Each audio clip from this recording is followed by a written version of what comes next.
Here everyone, my name is Rohit. I'm a doctoral candidate at AUT. I'm working on C&D waste minimization through life cycle understanding of building. I'm working with Dr. Jeff Seddon and Dr. Mani Poster from School of Future Environments.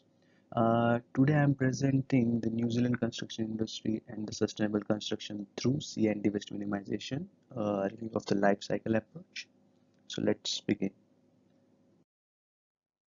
Uh, Worldwide, construction industry contributes to 6% of global GDP, and in New Zealand, it is the fifth largest sector.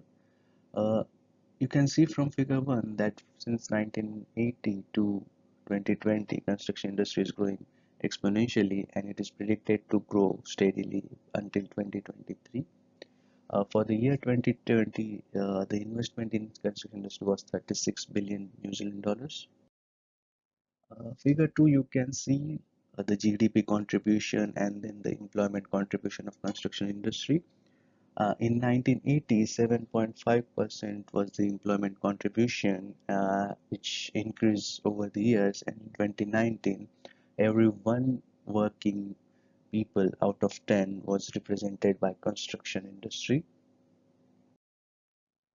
The impact of construction industry and the growth is not solely positive, which introduce the need of sustainable construction. So what is sustainable construction? It is nothing but a healthy creation of a built environment by minimizing resources depletion. Sustainable construction is a broad aspect which includes environment, social and economic aspects. Environment aspect needs to be considered at the very center because construction activity starts and ends with environment. For example, resources are extracted from nature and later on the waste is disposed into the nature.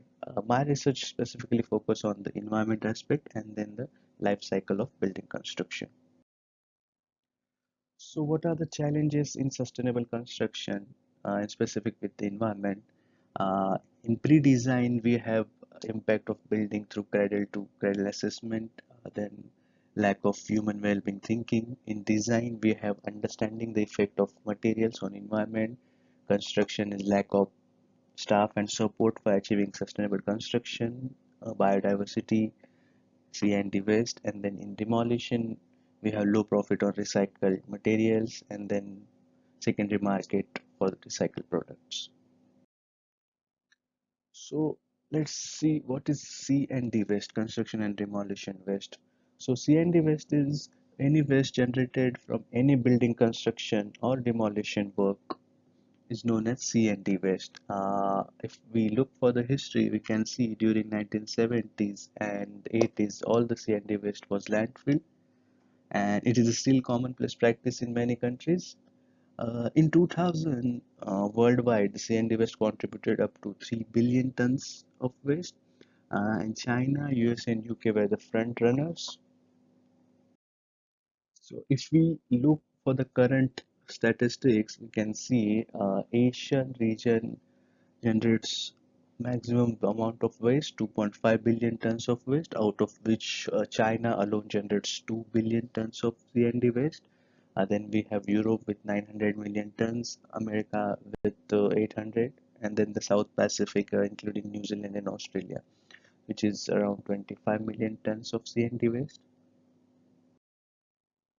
Specifically with New Zealand, if we see the history, in 1995, the C&D waste became the third largest waste stream. By 2000, New Zealand produced 3 million tons of C&D waste. In 2005, it was somewhere between 2.7 to 3.7. In 2015, it becomes 3.5 million tons. And it's not the generation only, but its effect on the environment. For example, the landfill contribution. So in 2010, C&D waste contributed to 25%, and in 18, it was double, like the 50% of the total landfill. So what are the factors that influence the C&D waste? If we look for the life cycle of building projects, we can see in pre-design we have early involvement, and then the environment policies. From design we have eco-labeling of material, and then change in scope and design. During the construction, material damage and knowledge of prefabrication. During the demolition, we have building category and usage, and then lack of deconstruction. So these are the factors that influence C&D waste generation. So what is C&D waste minimization? C&D waste minimization is a subset of C&D management, and it is defined through different perspectives. One includes at source and the other is by recycling. So at source includes eliminating of waste at the source, which design out the waste and then optimize the consumption of resources. While recycling is a technique that offers reuse and recycling of building materials, end of useful life increases, and then it minimizes the consumption of the virgin materials. So what are the different C&D waste minimization approaches we have in New Zealand? We can bifurcate them into three: waste hierarchy, regulations and guidelines, and tools. So let's see one by one all of them. Waste management hierarchy. Waste management hierarchy is a step-by-step process of managing the waste. Disposal is the least preferred method because it gives less environmental benefits. On the other hand, reduction is most preferred because it gives the more environmental benefits. Then we have guidelines and regulations. New Zealand have a good history in terms of acts and regulations. So in 1949 had the Forest Act, which optimizes the consumption of timber in all industries, including the construction one.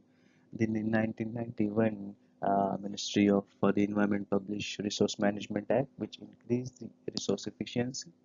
In 2000, we had landfill and clean fill guidelines for the disposal of waste. In 2002, we had a zero waste strategy, and then in 2008, the government published Waste Minimization Act, which introduced the waste levy, product stewardship, and waste minimization and management plan. There are different waste minimization tools, for example, life cycle assessment, supply chain, BIM, building information modeling, and linear programming. So these tools are practiced at some extent in New Zealand, and on top of that, we have deconstruction, which is nothing but a systematic removal of building components. In 2019, Auckland Council managed to save $800,000 just by doing the deconstruction.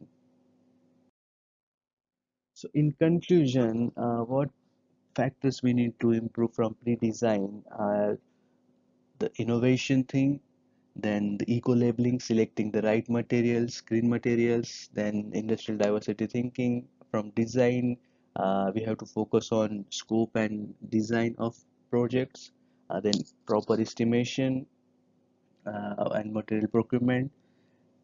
During the construction, we can have control on poor consumption of resources, labor skills and behavior, and on-site sorting of waste. And then during demolition, having regular demolition audits, managing the time cost trade-off of demolition, and creating secondary market for recycled products can really help New Zealand construction industry to minimize and manage more and more waste. Thank you.